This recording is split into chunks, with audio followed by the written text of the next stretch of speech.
Salut les amis, rebonjour. Donc on se retrouve sur la chaîne pour l'essai de ce Lexus CT200H, donc hybridation de chez Lexus. On va monter avec le propriétaire, on va aller faire un petit tour sur la route. Il va nous expliquer un petit peu son quotidien avec ce véhicule, les avantages qu'il y trouve et la qualité perçue en roulant. Voilà les amis, on se retrouve à l'intérieur donc de ce Lexus CT200H avec le propriétaire. Salut. Alors je démarre. Voilà, donc l'avantage de la voiture, comme elle est hybride, c'est qu'elle reste silencieuse quand on est en mode électrique. Hein, d'accord ? Là on a démarré. Là on a démarré, mais voilà, c'est le moteur électrique, c'est ça ? Ouais, là on est en tout électrique pour le moment. Donc on choisit pas. Là, elle vient de démarrer en thermique là. On choisit pas de passer en mode électrique ou thermique. ou thermique. Elle le fait toute seule. D'accord. En fonction de la façon dont on conduit aussi. Donc boîte automatique, très agréable. Donc là, explique-nous un petit peu à l'écran. Je vois qu'à l'écran, il y a... Donc il y a le schéma de fonctionnement de la voiture avec les différents moteurs. Donc il y a le moteur thermique à l'avant, le moteur électrique et il y a la batterie sur la droite. D'accord. Donc... Ok, donc tu as l'écran. Voilà, donc sur l'écran, on a le schéma de fonctionnement des moteurs de la voiture avec à gauche le moteur thermique, le moteur électrique et la batterie. Voilà, donc là, elle vient de s'arrêter, elle tourne que sur les batteries. Donc, en fonction de la puissance que je vais demander au moteur, soit ça va être le moteur électrique qui va fonctionner, comme là, j'appuie pas beaucoup. Ouais. Ou alors, le moteur thermique vient se coupler au moteur électrique pour donner un peu plus de puissance. D'accord. Ou voilà, si j'ai plus de batterie. Là, si tu descends tranquille et que tu dépasses pas les 45 km/h et que tu n'accélères pas comme un bourrin, tu restes en électrique. Ouais, et même là, si je freine ou si je décélère, si j'appuie pas sur l'accélérateur, il est en train de recharger la batterie. Tu recharges la batterie là, c'est pour ça qu'on a la flèche qui va vers la batterie. D'accord. Et dès que j'accélère un peu, on va voir, donc là on passe avec le moteur électrique et même le moteur thermique qui va venir de se mettre en marche. Ouais.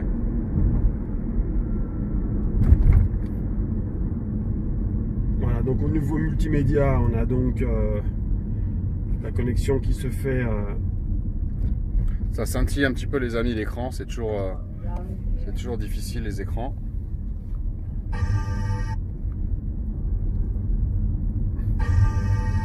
Ça se connecte avec le téléphone, donc on a la musique du téléphone, on a le Bluetooth, on peut téléphoner avec. Voilà, on a la radio, on a le CD.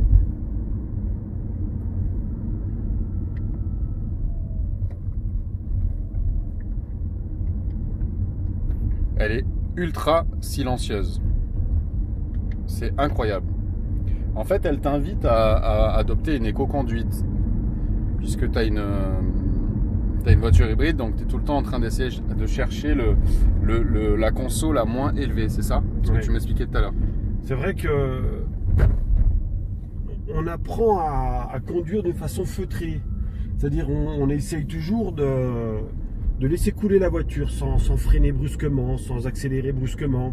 Et c'est vrai que comme ça, on arrive à avoir une conduite très confortable et très économe en plus. On est moins énervé peut-être quand on conduit une voiture comme ça. On est moins tenté de faire la course avec l'un, avec l'autre. On laisse passer les gens, tant pis, il veut doubler, il double. Moi, mon but, c'est de rouler pépère, quoi, en fait, c'est ça?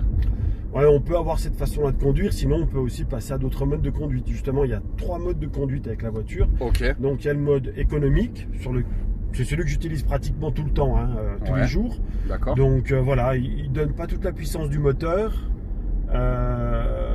Donc on est assez limité au niveau de la puissance. D'accord. Il favorise vraiment le moteur électrique dès que possible. Là, je suis en moteur électrique, par exemple, en descendant. Je peux descendre à Nice avec que le moteur électrique, par exemple. D'accord. Et là, on se situe à peu près à 20 bornes de Nice, les amis, pour vous donner une idée, pour ceux qui ne sont pas de la région, qui nous regardent. Donc je peux faire une vingtaine de kilomètres où c'est du faux plat descendant tout le long en tout électrique. Voilà. Après, je peux passer en mode normal en appuyant sur ce bouton. Donc là, je passe en mode normal, c'est-à-dire que la voiture va essayer de trouver un bon équilibre entre la façon de rouler, une façon économique, donnant un peu la puissance du moteur malgré tout. D'accord. Donc voilà, ça c'est pas mal. Donc là, on reste sur une présentation du tableau de bord et puis de l'ambiance générale de la voiture. Bleu. Ouais. Plutôt assez sympa, hein, donc. Hein. Et il y a un troisième mode de conduite du véhicule qui est le mode sport. Ouais. Donc là, si tu arrives à filmer le tableau de bord, Ouais. on va passer donc d'un... Là, on est bleu. Là, on est bleu avec un tableau de bord assez simple. On va passer au mode donc voilà sport. Là, on est rouge, ouais, d'accord. On est dans Donc là, tout l'éclairage d'ambiance, le compteur et tout ça, ça s'éclaire en rouge voilà. quand tu arrives en mode sport. Voilà, c'est ça. Et là, par contre, là, on va avoir dans la plupart du temps et le moteur thermique et le moteur électrique qui vont fonctionner ensemble. Donc c'est vrai qu'elle va réagir assez rapidement. On va avoir. Ouais, là, elle est plus nerveuse. Voilà, on va avoir la façon de démarrer rapidement du moteur électrique avec la puissance du moteur thermique en même temps. Ouais, donc elle sait aussi être nerveuse. Voilà, ouais, voilà. C'est pas un foudre de guerre, mais quand on a besoin d'avoir un peu de puissance et de se faire un peu plaisir de temps en temps, on peut. D'accord. Voilà. Ouais, ça avance. Ouais, ça avance. Ouais. Je confirme, les amis, ça avance. On a une puissance cumulée de 136 chevaux, je crois, hein, sur les deux moteurs. Donc, quand on sollicite la patate, ouais, ça reste un véhicule relativement léger, donc ça marche bien.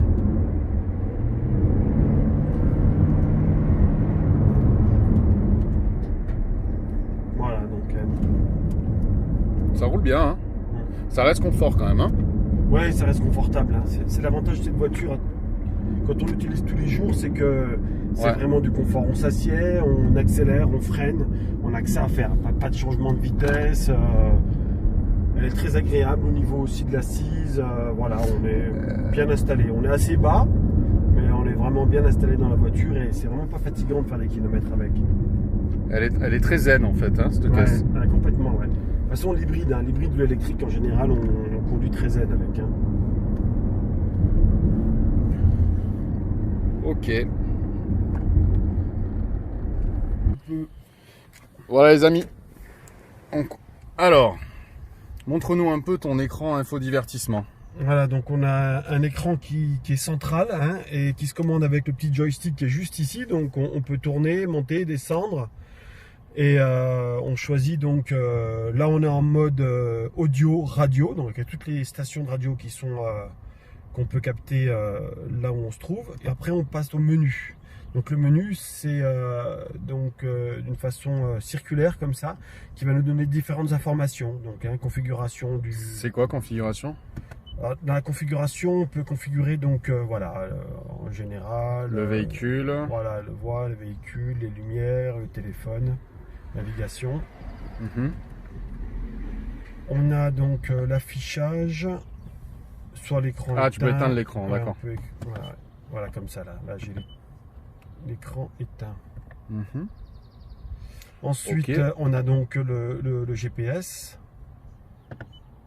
GPS Europe. Voilà. Ensuite,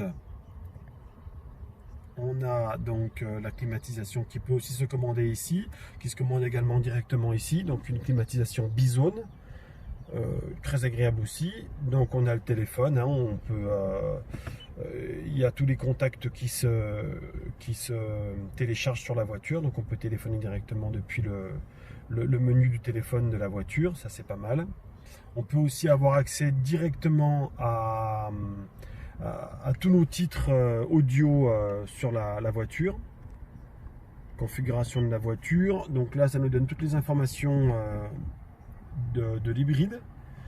Donc voilà, on peut avoir donc l'information trajet, comment on a utilisé la voiture, donc différentes consommations minute par minute sur les 15 dernières minutes. D'accord. Et là, on a donc l'historique des consommations de la voiture. Voilà là. 4,7 litres de moyenne. 4,7 litres la meilleure. Voilà, on tourne autour des 5 litres en fonction de la saison et en fonction de la façon d'utiliser la voiture. Bah, c'est pas mal. Ouais, c'est pas mal. Ouais. Elle est très économique. Parce que tu habites quand même en colline, donc ça consomme en montant. Hein. Ouais, tout à fait. Voilà. Ok. Ensuite, on a donc au niveau audio, comme je l'ai expliqué tout à l'heure, la possibilité d'avoir donc la radio, d'avoir le CD. Ouais. avec un manche-disque juste là. On a aussi donc la connexion qui se fait directement avec le téléphone. Et comme j'explique, On a 40... on a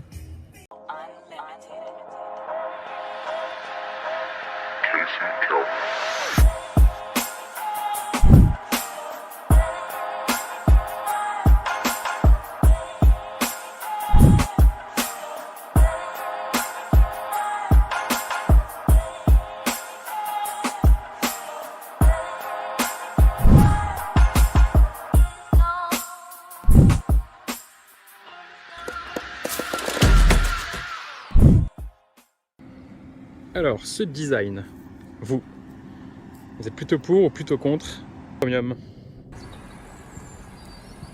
Petit arrêt photo et design, ce X avec son petit look vraiment décalé. Et comme le faisait remarquer mon copilote Michael, en blanc ça lui va vraiment bien, on dirait un Stormtrooper à l'arrière avec ses petits inserts noirs. Et ce grand bandeau là, c'est vraiment c'est une petite habitude stylistique maintenant. On le voit chez tout le monde, chez Kia, chez Porsche, chez absolument tout le monde. On fait ce bandeau qui relie les deux feux. Et ça lui va plutôt bien, Lexus, je trouve. Même si je dois avouer que je préfère vraiment sa partie avant. Beaucoup plus caractéristique du style Lexus, surtout avec cette calandre noire en finition F-Sport. C'est taillé au scalpel cette voiture. Et notamment ce décroché ici du feu qui donne toute la subtilité au design Lexus. Il faut savoir qu'en France on n'aura le droit qu'à un seul moteur, donc le 250H qui est un hybride 178 chevaux en puissance combinée, mais qui sera dispo en deux finitions.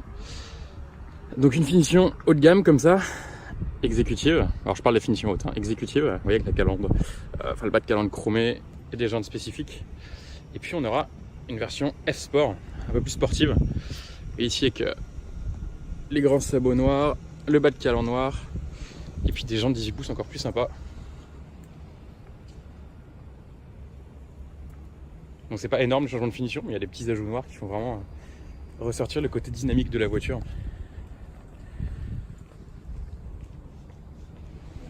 Alors hier j'ai appris un truc, c'est que cette partie là, et cette partie plate là, eh ben, elle n'est pas qu'esthétique, elle est surtout aérodynamique en fait, pour que le vent s'engouffre ici et passe par là. Donc tout est travaillé chez Lexus pour bien sûr travailler l'efficience de la voiture et s'assurer que les consommations soient réduites. Et vu ce qu'on a fait comme score hier aux alentours de 6,5 litres, je le rappelle, et ben c'est pari réussi parce qu'au final, c'est je pense le SUV le plus sobre du marché. Tour dans notre voiture du jour, donc cette fois-ci on a une finition F-Sport, la finition un peu AMG Line ou S-Line si vous préférez, chez Lexus. Et donc on a le droit à un bel intérieur rouge, les sièges sont absolument sublimes, et des sièges baquets comme ça, rouge et noir. À la finition exceptionnelle honnêtement ces sièges, gros coup de cœur.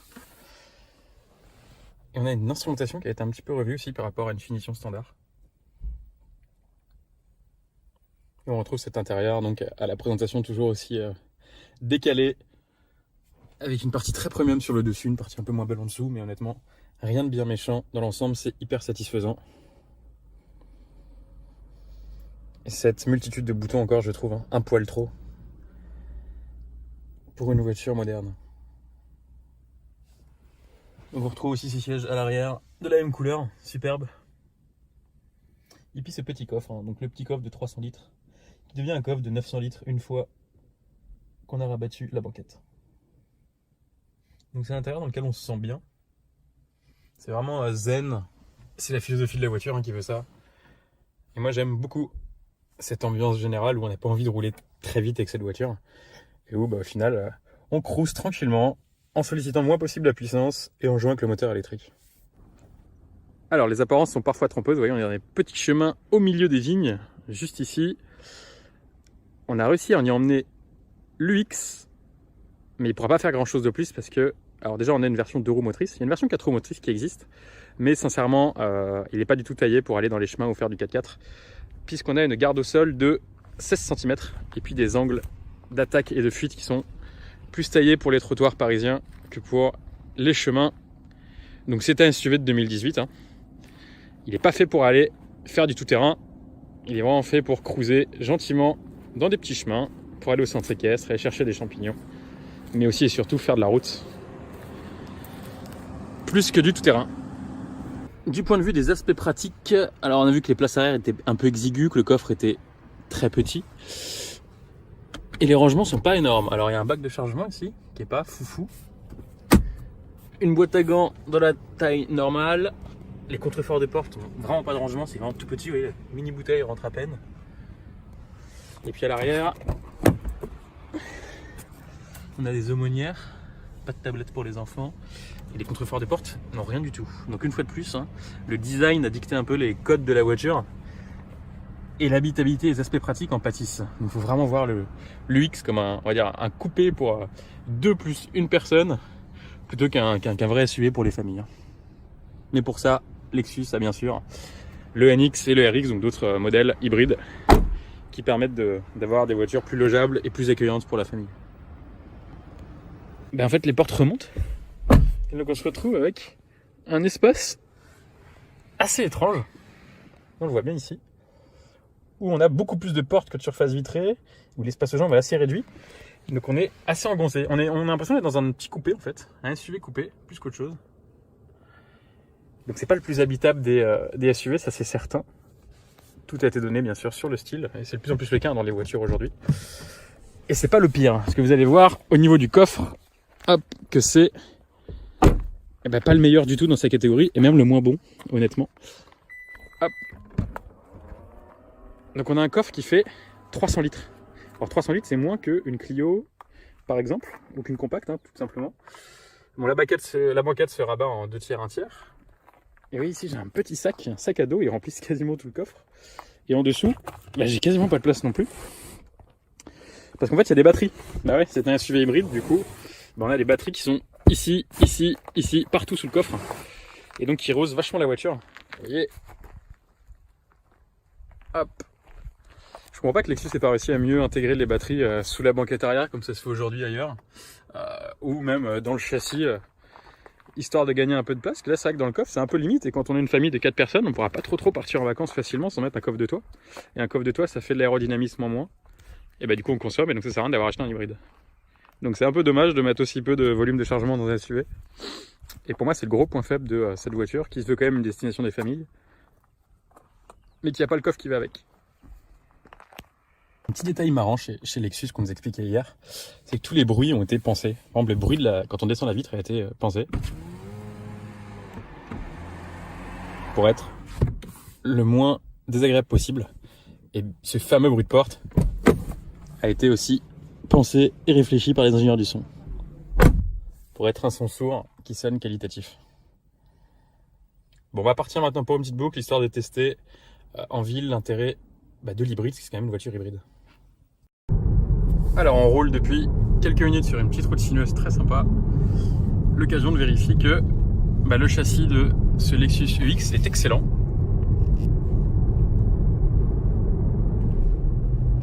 Et ce grâce à un poids qui a vraiment été soigné. La voiture fait 1480 kg il me semble. On a eu recours à beaucoup d'aluminium, ce qui fait qu'aujourd'hui on n'a pas ce que j'aurais pu craindre, c'est-à-dire des prises de roulis et puis que la voiture se vautre dans les virages. On a vraiment quelque chose d'hyper stable. Alors c'est dommage que la partie mécanique et boîte ne suivent pas sur la partie dynamique, mais c'est pas ce que veut vendre cette voiture. On est, je vous rappelle, dans une voiture hybride. Une voiture hybride, ça se conduit de façon zen, coulée, fluide, et pas avec des à-coups ou à faire des petits lacets de montagne à toute allure. On est vraiment là à cruiser, et pour ça je dois dire que le Lexus UX est excellent. Il y a une très bonne insonorisation, très confortable, et on est très bien maintenu dans cette caisse. Tout comme l'extérieur, l'intérieur est, on va dire, clivant, avec un design qui est plutôt original, comme toujours chez Lexus. Bon, ça souffle le chaud et le froid, on voit sur la partie supérieure ici, on a une belle qualité perçue avec une espèce d'acier ou d'aluminium brossé, du cuir sur le dessus. Sur le bas par contre on a du plastique pas forcément beau, honnêtement, mais bon, à vue d'œil c'est très sympa. Il y a des petits détails moi qui me chiffonnent. Alors il y a au niveau de l'ergonomie, ce pad qui commande cet écran ici et qui est extrêmement sensible, et je suis pas sûr que ce soit très sécure de l'utiliser quand on est au volant. Et puis il y a ces petits commodos là.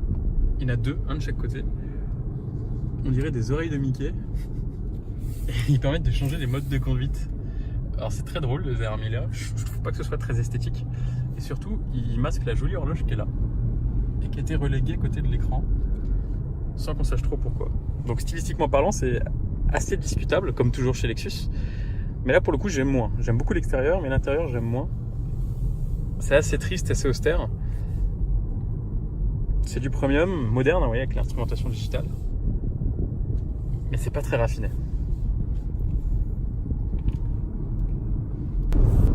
Alors on n'a pas une vraie conduite autonome, mais on a déjà pas mal d'aide à la conduite, notamment le maintien actif dans la voie. Bon, au-delà de quelques corrections, il va vous demander de tenir le volant. On a la lecture des panneaux, le régulateur adaptatif, tout ce qu'il faut pour voyager correctement. Et dans un calme plutôt agréable honnêtement. Nous sommes dans les bouchons en ville et c'est là que l'hybride prend tout son sens avec, vous voyez, la batterie qui alimente les roues au lieu que ce soit le moteur thermique. On a donc un silence de fonctionnement appréciable qu'on retrouve dans des voitures électriques. La petite subtilité, c'est qu'il ne faut pas accélérer trop fort avec son accélérateur, sinon eh ben, le moteur thermique se lance et on perd tout le confort. Et là, si j'accélère, ben, le moteur thermique vient de se lancer et on a tout de suite le bruit, pas forcément agréable en plus du moteur essence. Et on perd le bénéfice de la console électrique et de l'agrément de l'électrique. Donc c'est vraiment un moteur d'appoint qui sert uniquement dans les bouchons ou à allure très très réduite. Lexus communique sur le fait qu'on puisse rouler jusqu'à 115 km/h avec ce moteur.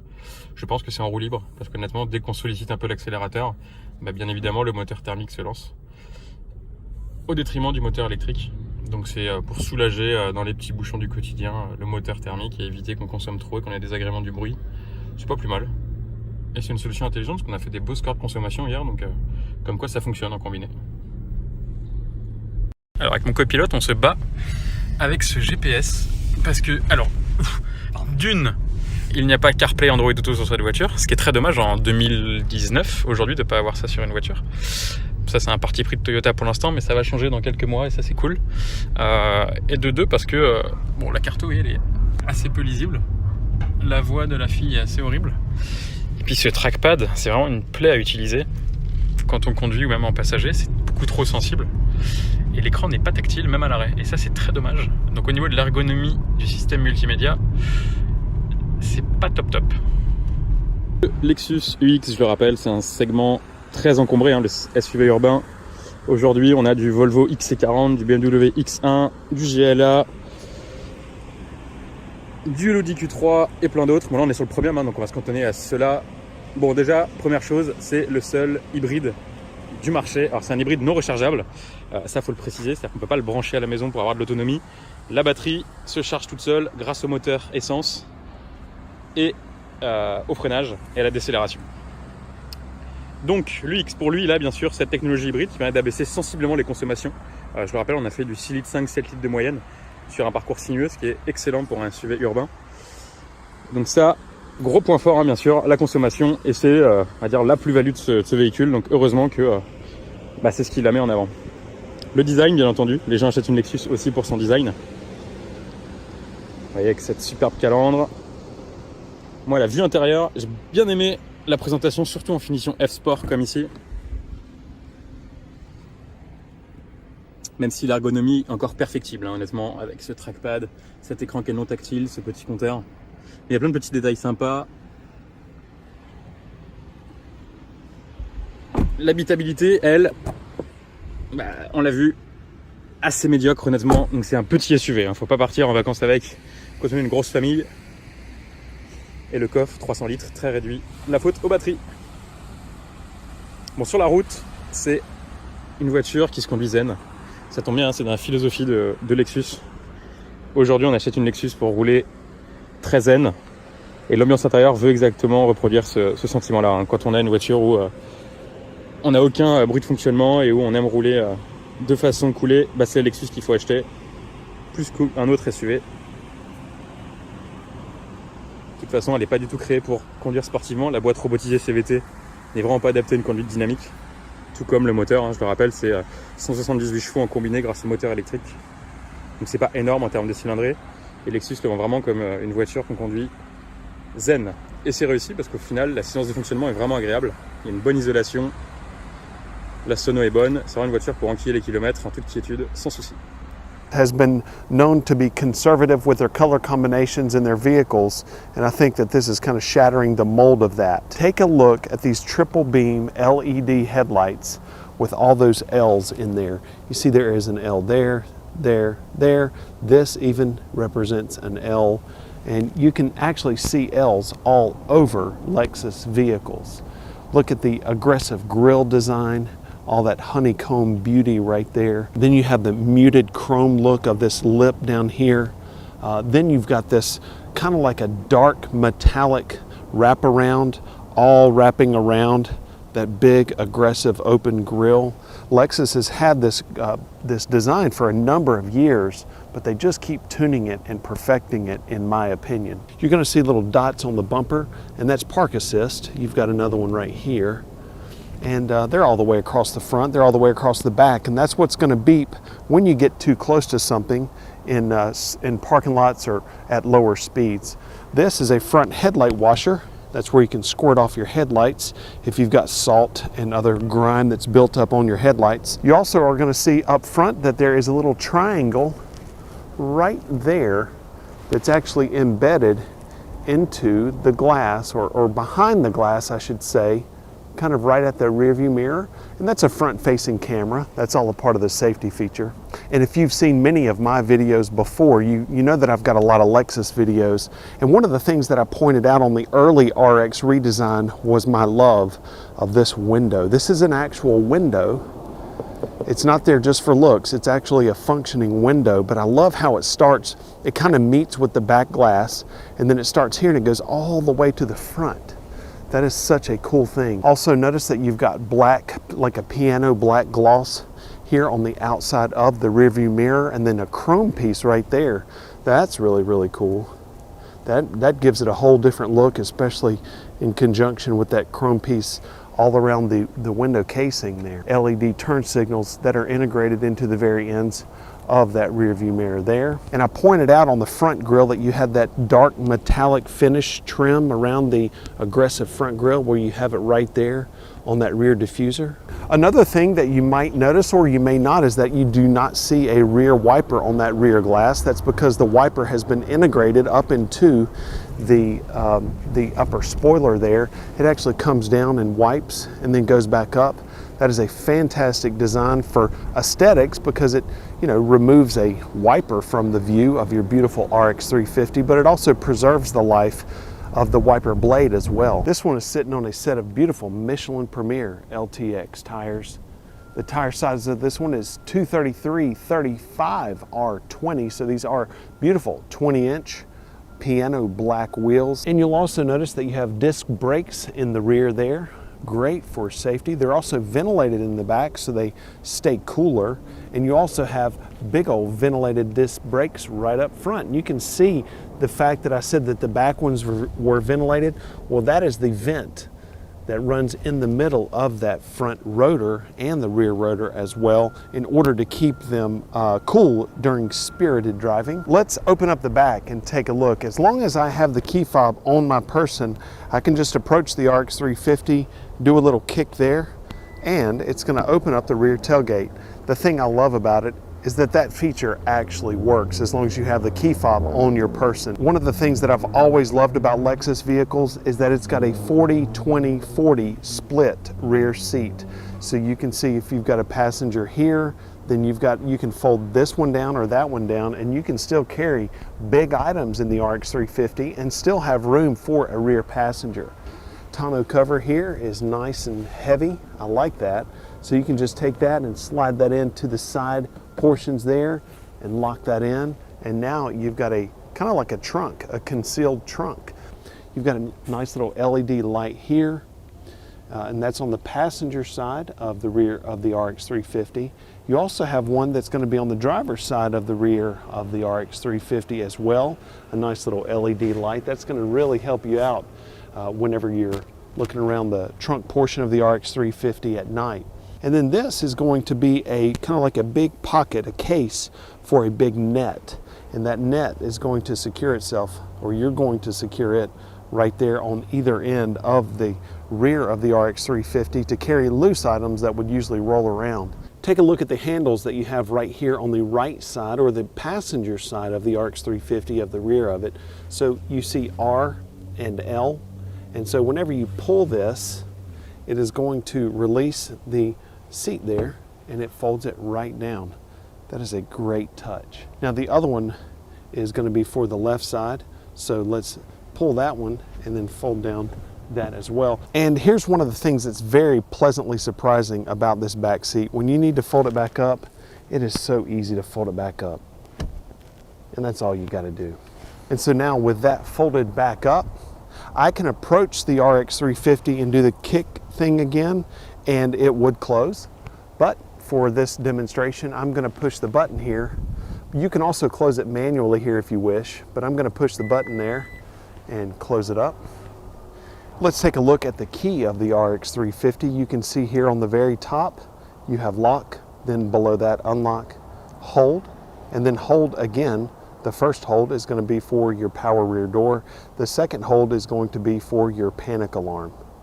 That key has basically been the same for years and years, and if it ain't broke, don't fix it. In order to use it, all you have to do is have this key fob on your person and then approach the RX and grab the handle. And then when you're finished using the RX 350, there is a little dimple right here on the door handle, and all you have to do is touch that and the doors lock. Now you also notice that there is a dimple on the same location on the rear door as well. So what that means is that the back door handle is also compatible with use for your key fob. And so what I can do is just tap the button there and it locks. Now something that you may be hearing is some noise coming from this area. That is because the locking and the unlocking of the fuel door is connected to the locking and the unlocking of the regular doors. Watch this. Listen for this. I'm going to grab the door handle. So now that the doors are unlocked, all I have to do to open the gas door is push it in and it pops right open, and then that is how you access the fuel door. So that whenever the doors are locked, just like this, now you're not getting in there. Cool little safety trick. So let's hop inside the RX 350 and take a look at some of the interior features. And as you would expect, the inside of the RX 350 F Sport is, just like the name implies, very sporty. You can see you've got stitching there on the leather portion of the steering wheel, and it looks like it's that same type of ventilated material that's on the front seats, but the stitching is really super nice. You can see it's that blue contrast F Sport stitching. I love that. Then you have your F Sport emblem there, just below the brushed aluminum look on the steering wheel as well. And as I mentioned, on your back door panels and on the edge of the seats, you have that white soft touch material right there that continues up into the front and on the dash or on the center console there. And notice that there's no wood. You have a striated looking aluminum trim that is surrounding the cup holders, and also your blue stitching on the boot for the gear shifter, gear selector. That's such a cool look with that white material. I love that. Let's start it up and take a look at the gauges. As long as you have the key fob on your person, all you have to do is put your foot on the brake and then tap the start button right there. Now watch this right here on the nav system. Isn't that nice? Or on the multi-information display. And then you have your F Sport cluster right there, all in the middle. Nice and sporty. I love the fact that you've got your digital speedometer in the middle of that big dial, and then your digital tachometer. That is such a neat look. And then you've got your beautiful display screen right there. We're going to go over all of those features in detail. Taking a look at the top of the armrest on the driver's side there, you have your controls for your windows, also your power folding mirrors, and your door locks, of course. You can see a button here that says auto. So when you press auto, that automatically folds the rear view mirrors in when you cut the RX 350 off. And you've got a button here. I'm going to press that in just a second, and I'll show you what that does. So here we go. I'm going to push this and watch what happens. It folds the mirror in, and notice you don't even hear that motor. Man, that is so nice. That's just a nice, unspoken, luxurious touch that the motor operation for things like that is super quiet. I love that. Of course, all of your windows are one touch up and down automatic in the RX 350. And then you can see where it says set 1, 2, 3 right there on the door panel. That's going to be to customize the seat, steering wheel, and mirror position for up to 3 people. So when you set all of those things, your seat, your steering wheel, and mirror, you can press set and then 1, or set 2, set 3, and those are your custom configurations right there for up to 3 drivers. And now over on the right side, you have a knob right there, silver knob, and it says Eco, Push, Normal, and Sport. And then there is a locking center differential button there on the bottom left, traction control off on the right. But then right there, that's called selectable drive modes. And when it's in Eco, I can turn it for Eco to the left. And you'll see Eco mode right there displayed in the middle of that big F Sport display. And that's going to control something called throttle mapping in order to make it drive more efficiently. It requires more pedal travel of the accelerator in order to achieve speed there. Then you have Sport, so I can roll it over to the right. And you can see Sport right there in that display. What Sport is going to do, it's the opposite of Eco. Sport is going to give you a more aggressive feel whenever you're driving. It's also going to make the accelerator more sensitive. And then you have Normal, so you can push it. This gauge cluster turns dark and there's nothing displayed, no Eco, no Sport. But Normal is like a combination of Eco and Sport. And then moving over further to the left, I love this stitching here for the F Sport, but you have a soft touch hand rest right there, and this is fixed. There's nothing underneath it, it doesn't move, but you've got an arrow here, and then this haptic feedback touch system that Lexus has here, and with home, menu, and a back button.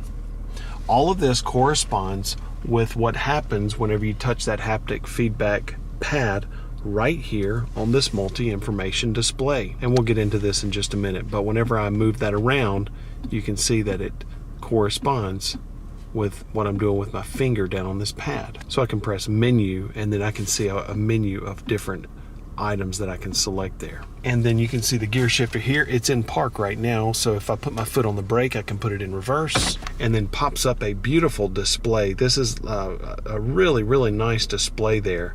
And you can see that there are yellow lines, and those yellow lines are what's called dynamic, so that whenever I turn the steering wheel, you can see that whole grid turns with the same movement of the steering wheel.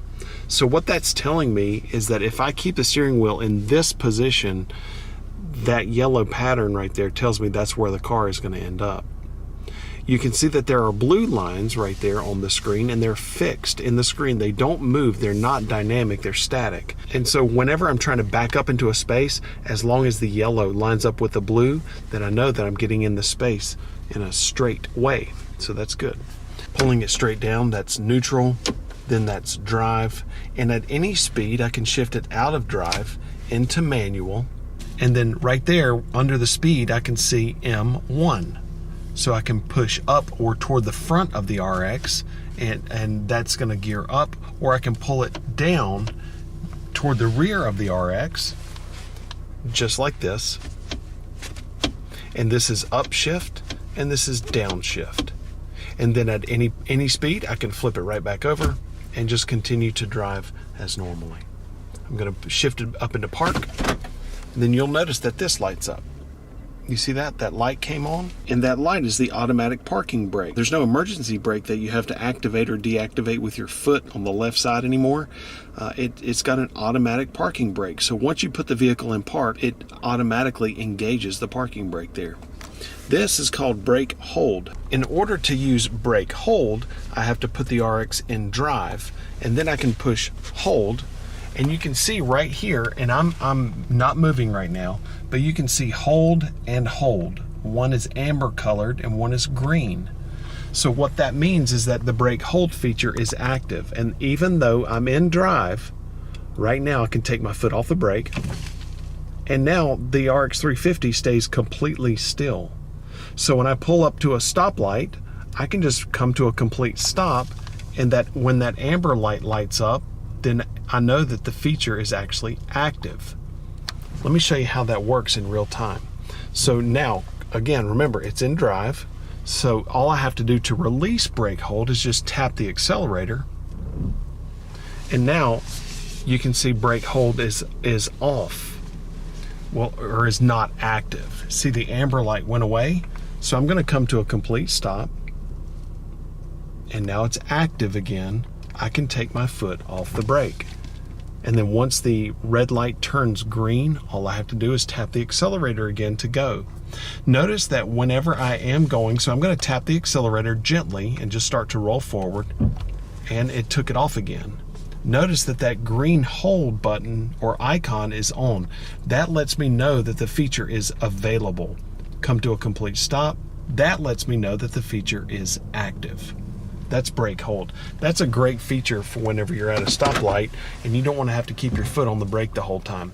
By the way, whenever you get into the RX 350, you do have to activate that every single time. Heated and ventilated front seat controls are all right there. You also have a little storage area for your cell phone. That is a great use of that space. And then you have 2.1 amp chargers right there for your devices. And then check this out. I love this. This came out a while ago in the RX 350. The floor of this cup holder goes down. So if you've got a really tall water bottle, you can put it there and it'll hold it. And then if you've got a shorter water bottle, you can just push this and it'll raise the floor of that cup holder back up. Isn't that a great feature? I love that. Okay, now let's take a look at the steering wheel controls. Over here on the left side, you have volume up, volume down, and then this is like station scan or preset scan, or if you're listening to music via your iPhone or Android, you can just move that up and down. Or if you want to, you're streaming a something on Pandora or something like that, one of the apps, that's going to be your up and down. Then mode is going to be right here. That controls your AM, FM, XM, CD, all that. You can just change different modes right here. And then you have voice commands right here. Then you have Bluetooth pickup and hang up right here on the bottom left of the steering wheel. On the right side, you have a multi-directional keypad with a little select button right there in the middle of the keypad. And then you have a back arrow. And then you have a pages icon. I'll show you all what that has to do with. And basically all of these things on the right side have to do with controls that are going to be in the center console there. And then right here is going to be lane trace assist, and it also has to do with steering assist being active or not active. And then you have your radar cruise control right here. This is actually the distance that the RX 350 is going to maintain between you and the vehicle in front of you when you have your radar cruise control active. And then over here on the left side, you have a downshift paddle, and over here on the right side, you have an upshift paddle. So while you're driving the RX 350, you can change gears. You can downshift on the left, upshift on the right. And right now we're looking at our turn signal stalk. This is also going to be for our headlights. You can see here on the very bottom it says DRL off. That's daytime running lights off. Auto makes it so that the headlights work automatically at night. As the sun goes down, the RX can sense it and it will cut on your headlights automatically. Parking lights and headlights on manually. This is going to be fog lights, and I always recommend keeping your fog lights on anytime that it's raining or it's foggy, of course. And then you can push this away from you and it will cut on the high beams. That was already forward, but that is to cut on the high beams. And then here's a cool little trick. You can just tap it down and not fully engage it. And that's a 3-blink lane change indicator. So check this out.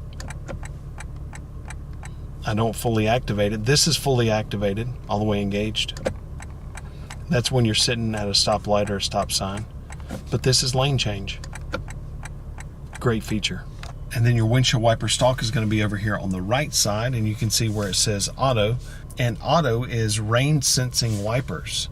So the default position and the words that you see right here, missed, off, auto, low, high, have to do with the position that this stalk is engaged in. And the default position is off. So when I push it up once, that's missed, and they just wiped once, then it went back down to off. I'm going to pull it down once, it goes to auto, and it wipes once to let me know auto has been engaged. At that point, I can use this to control the sensitivity of the auto sensing or the rain sensing wipers. Then low, then high, low, auto, off. And then this is going to be rolling the end of this stalk forward and back, is going to have to do with controlling the rear wiper and the rear wiper wash as well. And now we're going to take a look at the function of the right side of the steering wheel, the multi-directional keypad, the select button there in the middle, the back arrow, and the pages icon. We're also going to be taking a look at these buttons as well. So right now I'm going to use the multi-directional keypad up, down, left, and right. You can see in the top left right here where the I icon is highlighted. I'm going to push it right. There's audio, radar cruise, warning messages, and settings. Then it goes back to information. I was just pressing the right arrow on that multi-directional keypad on the front of the steering wheel. I'm going to press that down now so you can see there's my current miles per gallon, average after reset, range after refuel, eco indicator. That's kind of neat. That lets you know if you're how efficient or lack thereof your driving is in real time. And then that's pretty cool. That's something that is on the F Sport model. I think it's called an accelerometer or something like that. It basically lets you know the G forces. I'm sure you guys will correct me in the comment section as to whether or not that's actually called an accelerometer. Maybe you can help me out there. Tire pressure monitor system, that's nice. It maintains, or it lets you know what the tire pressure is in real time. This is part of your all-wheel drive system to let you know which wheels are getting power in real time. And then that's units, whether it's miles per hour or kilometers per hour. So now I'm going to press right and audio is off. That will display what you're listening to in real time, whether it's Bluetooth, FM, AM, XM, that type of stuff. Then right here is going to be your radar cruise control. I just pressed the end of the cruise stalk, the cruise control stalk where it says on off. And now it says radar ready. Now on the face of the steering wheel on the bottom right is the radar cruise icon. I just pressed it, and that is 3 blue blocks. That's the greatest distance it's going to maintain away from the vehicle in front of you when radar cruise is active. So let's say you're cruising down the highway, you're going 70, and you want it to maintain the greatest distance away from the vehicle in front of you. That's what you do. I'm going to press that button again. That's the next greatest, and that's the least distance that it's going to maintain between you and the vehicle in front of you. That's radar cruise control. Then I'm going to move it over to the right again. No messages, and then settings. So this settings one is going to be where you're going to want to spend most of your time whenever you get this vehicle, because this all has to do with safety features. And so I'm going to press all the way up to the top. All right, starting with LTA, that's lane trace assist. I'm going to push the middle of the multi-directional keypad, and this allows me to control the different settings of lane trace assist. So lane trace assist, lane centering, do you want the RX350 to try to keep you in the middle of your lane? So lane center, that is on, and what that means is that the RX is going to nudge the steering wheel left and right to try to keep you in the middle of your lane, in the center of your lane. Steering assist is on, so that means it is going to try to nudge you left and right. That's just letting you know. Alert type, this is neat. You can hear the buzzing of the steering wheel. Listen. You hear that? So the steering wheel will vibrate when you're getting outside of your lane, or you can make it beep, and that's the speaker icon right there. Then sensitivity is high, sway warning is on, sway sensitivity is standard. So now I'm going to back out, hit the back arrow. PCS is pre-collision system. And how do you want the sensitivity of that to be? So pre-collision system, that's a feature you never want to use because, like the name implies, it only takes effect pre-collision, so when you're about to have a wreck. BSM is blind spot monitor. Do you want that on? Brightness of the display, and that's what's in the mirror. Your blind spot monitor warning is going to be in the side mirrors. That's a great feature. I always recommend keeping that on. And now we're going to take a look at this center display here that's sticking up out of the dash of the RX 350. It's a good looking display. I'm going to be using the touch sensitive haptic feedback keypad here that's located directly behind the gear shifter.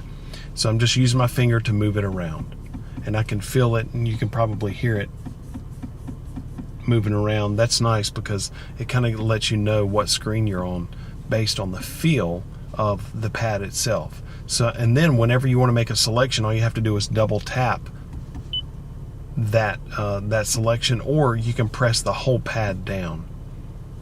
You can see here on the bottom it says reorder. I'm going to press reorder, and then I'm going to select, let's go, and what reorder is it allows me to move one of these selections as number 1, number 2, number 3, depending on my usage of the audio source. So I'm going to pick Bluetooth because I stream a lot, and then I'm going to go down and move and go over to the left, and I'm going to move that all the way over to number 1 position. Isn't that neat? And then I would imagine if you use XM radio, you would want to select that and then move that to the number 2 position. So that's how you reorder the display screen or the audio source screen based on how much you use it. Pretty neat feature. I just hit the back arrow. Here is your phone. There's no Bluetooth devices registered. I don't want to add one now, but because we're doing this whole tutorial, but that's where you're going to add your Bluetooth phone to the vehicle. Projection, this is where you can basically project from your screen whatever is on the phone of your, whatever is on the screen of your phone onto the screen of your RX 350 right here. But it has to be connected via USB device, and that's what you saw down below in the center console. Info right here, and this is going to be all trip information, and you can see all the lines on this are going to be kind of colored in, and it's going to look like a graph once you've been driving the RX 350 for some time.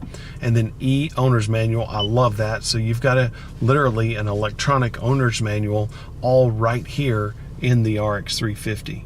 Isn't that great? So now I can just go and I can take a look and scroll around and see any of the stuff that I'm showing you right now, all from my vehicle, my owner's manual. I absolutely love that, and I would recommend going and looking at all of this whenever you get your RX 350, and make sure that you know exactly what you're doing. Look at that. We just looked at the turn signal lever, and so there it is. That is just so cool. And see that? We'll flash 3 times if you wanted to. That's great.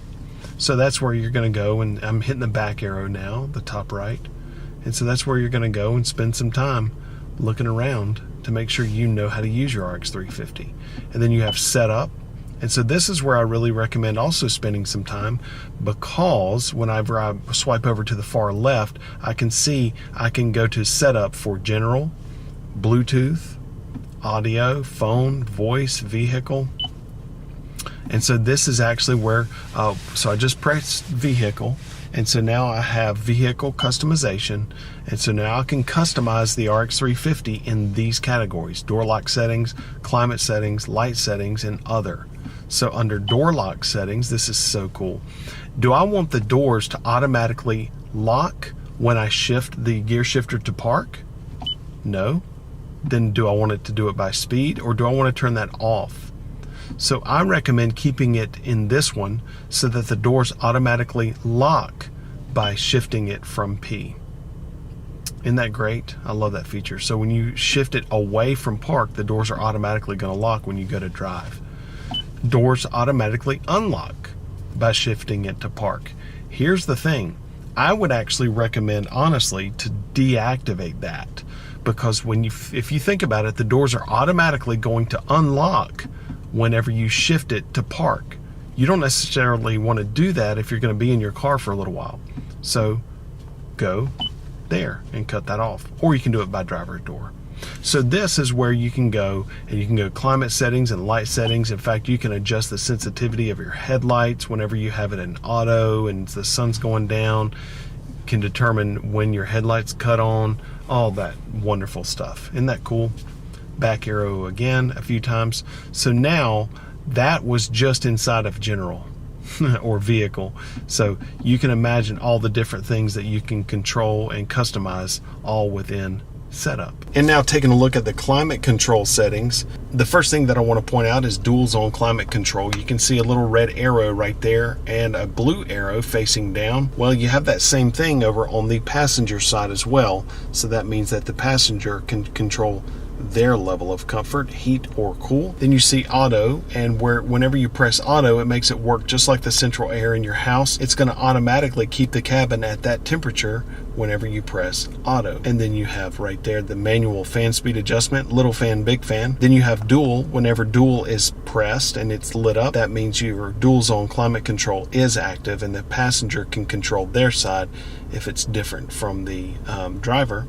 Front defrost is there on that bottom row, and then your rear defrost and side mirror defrost, because your side mirrors are heated. That's that button there. And then you have mode, or basically the fan direction, where the fan is going to point whenever you do cut the climate system on. Then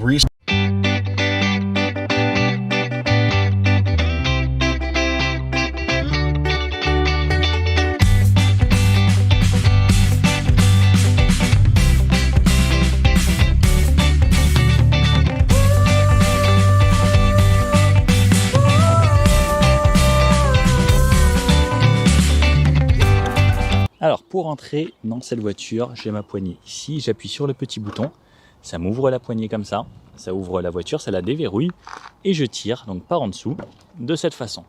Et ça m'ouvre cet intérieur juste sublime, regardez-moi ça, c'est juste magnifique. Mais avant ça, j'étais pas prêt, regardez la porte et regardez ces détails. On a du carbone forgé ici comme on a sur les Lamborghini. C'est juste magnifique. Donc avec les vis là, on voit qu'il y a quand même de la technologie et de la sportivité dans cette voiture. Et ensuite on tombe sur cette porte. Regardez-moi la beauté de toutes ces lignes, l'élégance de tout ça. Donc on a le bac de rangement ici, cette partie donc en cuir, du cuir et la poignée de cette façon qui est pareil, très élégante, on dirait une œuvre d'art. Les mémorisations des sièges et les fenêtres. Ensuite, donc, on arrive sur un seuil carbone également. Donc, mix carbone mat, carbone brillant, donc avec le vernis. Pareil, toujours aussi joli, avec l'inscription Lexus dessus. Je vous montre le pédalier tout de suite. Donc, pédalier alu, avec les tapis Lexus. Très confortable également. Voilà, on est vraiment sur du haut de gamme là. Les sièges, regardez-moi ça, ce beau siège tellement travaillé, avec les surpiqûres, le cuir perforé puisqu'on a des sièges ventilés. En bas, tous les réglages du siège ici et le airscarf ici pour avoir le vent chaud dans la nuque. Pour vous montrer à quoi ressemblent les places arrière, regardez, il n'y a vraiment rien comme place. C'est la place au genou est de 4 cm. Bon, je vous emmène à l'intérieur. Hop. Donc, quand je referme ma porte, super insonorisé. Donc, ça, c'est quand c'est éteint. Et regardez, donc je vais démarrer. Donc le petit bouton Start est ici. Hop, ça m'avance. Le siège. J'ai ma petite animation de chez Lexus qu'on a ici, ici et dans l'affichage tête haute que vous ne verrez pas puisqu'il fait trop jour. Et voilà à quoi ça ressemble. Donc, avant de la démarrer, sur la gauche ici, donc toutes les commandes pour avoir l'infodivertissement là-bas. Donc, regardez, vous êtes prêts ou pas? Puisque ça, il faut être prêt. Vous êtes prêts? Donc ça, c'est une partie métallique ici qui est à l'intérieur. Donc le cadran. Et regardez, je vais faire un truc qui est juste fou. Ça bouge. C'est juste énorme. je suis bluffé à chaque fois. Donc, pour quelqu'un qui ne l'a jamais vu, toute la partie bouge, c'est motorisé. C'est juste sublime. Je trouve ça juste impressionnant. J'adore. Donc ici, on a les réglages. Ça, c'est pour avoir accès au menu, justement, qui nous déplace le compteur, répondre au téléphone, commande vocale, volume, et ensuite naviguer dans les menus, juste là-haut. À droite, c'est pour tout ce qui aide à la conduite, donc la distance avec le véhicule précédent, maintien dans les lignes, le mode de l'audio, le régulateur, adaptateur automatique, et ensuite ça, c'est pour changer de radio. Derrière le volant, on a des belles palettes en alu, donc façon alu brossé. Elles sont juste sublimes. Elles sont assez grandes et elles bougent avec le volant, donc idéal pour une conduite sportive. Derrière, ça c'est pour les feux.